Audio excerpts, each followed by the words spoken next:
வணக்கம். நான் உங்கள் மிர்ஷிகா. இன்னைக்கு மூதேவின்ட்டு நிறைய பேரை நம்மலாம் திட்டியிருக்கோம். இந்த கதையை கேட்டதும் நம்ம மூதேவின்ட்டு யாரையுமே திட்ட மாட்டோம். ஓகே, வாங்க நம்ம கதைக்குள்ளே போகலாம்.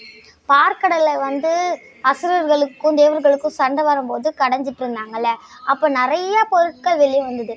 அதில் தான் மூதேவி அப்படிங்கிற ஒரு கடவுளும் வந்தாங்க.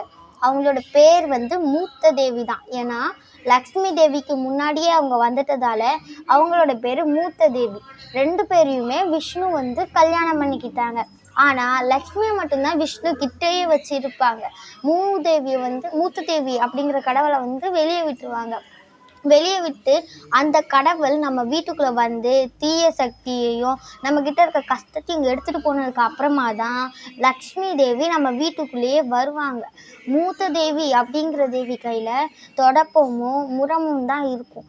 அதனால காலப்போக்கில் அவங்கள கடவுளே கிடையாதுன்னு நிறைய பேர் சொல்லியிருக்காங்க.